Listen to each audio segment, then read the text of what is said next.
Atëherë, zoti Rezi, do ndalemi tek dokumenti Besa, ashtu si e thash, ku kryeministri Edi Rama u ka dorëzuar socialistëve si një udhërfyes pra për atë që ai vetë shuan kthesa e mandatit të katërt. Fillimisht, si e keni parë këtë dokument dhe nga ana tjetër mendoni se premton vërtet një kthes të mandatit të katërt dhe a është kjo një reformë reale apo nga ana tjetër është një përpjekje ndoshta për të rikthyer besimin pas të gjitha kritikave që janë bërë ndaj qeverisë dhe protestave që po zhvillohen? Dëruar është një përpjekje e kryeministit dhe qeverisës për të reflektuar në lidhje me gjithë problematikat dhe qeverisja në rastin konkret përmes sloganit Besa, që për shqiptarët dihet çfarë është, don Besa shqiptare si portere ka arit, kemi thënë një kohë. Është diçka që e ka shëntëru vlera dhe identitetin e shqiptarit dhe pikërisht kryeministi tenton t'i prek në seder shqiptarët duke kërkuar dhe besën atyre për si një reflektim për gjithçka që ka pas qeverisja e tij në kuptimin e analizës probleme ekonomike, ligjore, institucionale, ato politike, krizës gjithanshme dhe asnjë një strategji edhe për t'i shpëtu këtë për dalë nga kjo situatë përmes këtij dokumenti dhe kërkon një konsensus të rrallës, por në një farë mënyrë është edhe diçka që i pranohet një realitet. Realiteti i problematikave të mëdha, të cilat i ka adresuar edhe përmes këtij dokumentacioni, ku gjithë këto problematika dhe sfidat e qeverisë tashmë janë bërë evidente edhe përmes zërit protestuesve, krahas gjithashtu edhe të opozitës gjithashtu, dhe në një farë mënyrë është sintezë e gjithë atyre dhe problemet që ka administrata publike, institucionet në tërësisht dhe Besa vetvete është një dokument i karakterit strategjik krahas atij politik për të bërë ndërmarrjen e reformave dhe vendimeve konkrete për zgjidhjen e atyre problematikave. Por vetvete është një lloj autokritike e parë në këndvështrimin e reflektimit që qeverisja ka bërë, dam fal edhe jonës së protesta dhe presionit gjithnjë në rritje të protestuesve, gjë e cila e është ndjerë ky si presion dhe gjithë këto problematikat e temave të protestuesve për ligjin e paketës male atyre investime strategjike për zonat e mbrojtje dhe sikunda dhe për rastet konkrete, janë adresuar të tilla dhe janë bërë pjesë e debatit të publik dhe përmes këtij dokumentacioni kërkon kryeministi çfarë të reflektojë këtë problematika duke adresu këto shqetësime. Është një përpjekje edhe për ta rikthyer besimin e qytetarëve të cilët për hir të vërtetës ka humbur, sikundër edhe një përpjekje për të dhënë një vizion tjetër Shqipërisë për të marrë gjithmonë në reforma, është një vend gjithmonë që prodhon reforma. Ai futet në një cikël krizash her pas hershme dhe dokumenta strategjik që proklamohen si të tilla her pas here marrin formën e një dokumenti si rilindja urbane, si rilindja po themi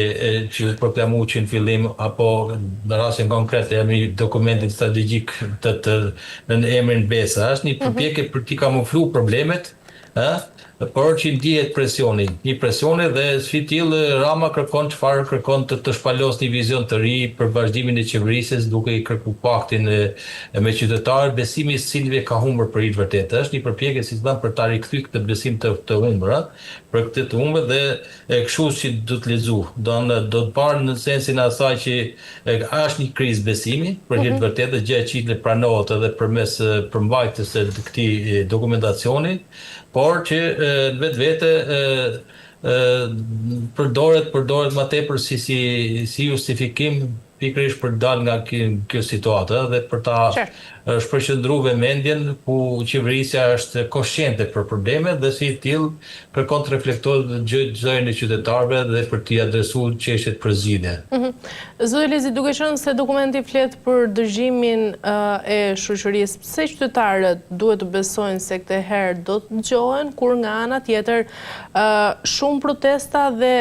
ankesa ndaj qeverisë janë anashkaluar, pra nuk ka patur një përgjigje? Po, e vërtet e ndërruar. Për herë, ashtu si thoni edhe ju, pikërisht ke fundit e jep edhe përgjigjen e asaj që ky skepticizëm ekziston, në kuptimin fali historikut të historikut më pashëm, por gjithë problematikat për cilën protestuesit zëri qytetarëve i kanë ngritur në format që edhe masive dhe protestave vogla, po edhe zërit qytetarëve, të cilët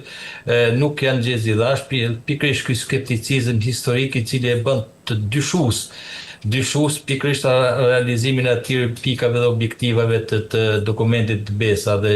ky lloj skepticizmi i qytetarëve është arsyeja kryesore të cilët ato sot janë në shesh dhe kanë ngritur situatën e alertit pikërisht nga mungesa e besimit të tyre, nga mungesa e besimit se pavarësisht që përpjekjet që bëjnë qeveritë për ta shuzojnë e qytetarëve, ekziston edhe një skepticizëm, një bozbesim, i cili është i nguritur thellë në historicizmin e tyre. Kemi parasysh qeverisja të konsumon, jemi në mandatin e përfundimit të tretë dhe ai kërkon një mandat katërt, mandat i cili tashmë të gjithë qeveritë konsumon dhe kërkon përmes kësaj që të rifitojë një besim i cili është thyer dhe diçka e thyer është shumë vështirë për të ngjitur, por që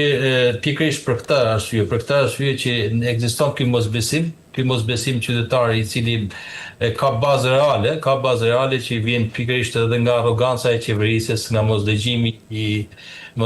zërit qytetarëve, moszgjidhja e problemeve të tyre, anashkalimi i tyre e shumë të tjera të cilët dashur janë dëshmuar përmes edhe po themi historikut të protestave që kanë ngelur pa një përgjigje, pa një rezultat, po ashtu edhe po themi edhe konsultimet formale. Shpesh investimet strategjike që janë bërë në Shqipëri kanë një detyrim ligjor edhe për të dëgjuar zërin e qytetarëve, jo vetëm ato strategjike, por të gjitha të cilët prekin interesat e qytetarëve dhe komuniteteve. Është një detyrim ligjor në kuadrin e standardit të Bashkimit Evropian, por në rastin e realitetit shqiptar, ato më së shumti janë bërë formale dhe ky zë nuk është dëgjuar dhe janë anashkaluar po janë manipuluar qoftë tryeza e dëgjesa e publike e konsultimeve, në sfundi ishim dëshmitar edhe një farse që lidhesh me debatin apo me konsultimin publik për reformën territoriale dhe ndryshimin e hartës administrative, ku me një vendim politik arbitrar synohonte të fshihen nga harta politike një numër i madh bashkisë ku prekin direkt jetën e qytetarëve dhe si i tillë kjo pakënaqësi ekziston edhe për shkak të historiku dhe fakti që edhe një dan forca dhe arroganca e pushtetit e cila vjen për shkak të numrave e ka bërë atë të cilët perceptimi i publikut jetë i tillë saqë çdo lloj zëri i ngritur ndaj qeverisjes do të jetë i humbur në kuptimin i harruar sepse nuk e ka peshën e asaj që mund dëshon. Ne kemi parasysh disa nisma të cilët janë bërë edhe nga shoqata, aktorë të rëndësishme dhe partitë politike të cilët kanë kërkuar ndryshimin e ligjit për referendumin apo janë marrë nisma të tillë dhe ky zë ka humbur, në kuptim nuk e ka pas atë fuqinë e saj vendimarrëse për të ndryshuar atë vendimet publike. Kemi parasysh edhe zhvillimet e fundit në parlament jetën politike, aty ku përfaqësuesi një partie politike të opozitës edhe në minorancën e vet ngre zërin e shqetësimit qytetar për një numër të probleme, por edhe në mënyrë arbitrare, në mënyrë arrogante, ai përjashtohet nga jeta politike në kuptimin për vend një masë administrative, sepse çfarë ka një qëndrim të tij për sa i përket problemeve të caktuara. Sikundër edhe vetë opozita gjithmonë ka rap pre e numrit kartonave dhe nuk është dëgjuar zëri qytetarëve. Dhe pikërisht për këtë arsye ekziston ky lloj mosbesimi midis qytetarëve dhe qeverisës. Dhe qeveria përdor këtë dokumente edhe si një strategji, si mekanizëm pikërisht për të rritur llogariadhënien dhe sikundër edhe për të ndikuar edhe në vendimarrjen e saj përmes kësaj dëgjese, por skepticizmi ekziston. E qartë. Zëri, nga ana tjetër dokumenti flet edhe për kujdesin dhe cilësinë e shërbimeve. Mendoni se do të ketë përgjegjësi për zyrtarët të cilët dështojnë në ofrimin e këtyre shërbimeve dhe nga ana tjetër nëse një ministër apo institucion nuk përmbush objektivat e dokumentit BESA, çfarë ndodh? Mendoni se do të ketë pasojë konkrete? Po nderuar, absolutisht, po kjo është standard për hir të vërtetës në çdo lloj qeverisje ku titullari i çdo institucioni, aq më tepër një ministri, lidhet performancën e punës time, arritjen e objektivave politik, ekonomik sipas strategjive sektoriale që ato kanë dhe drejtojnë, dhe si i tillë në rast se nuk do të realizohen si të tilla, nuk ka arsye pse të shkruani një dokument të tillë, por kjo tregon faktin që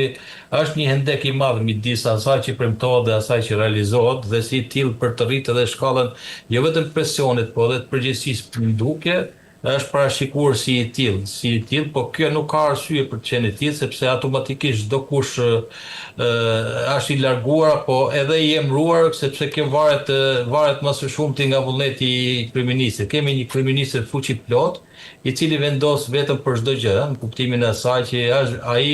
sa kryeminist është edhe ministër dhe nuk kanë autoritet të gjithë varësit e tij në raport me fuqinë vendimmarrëse, dhe si tillë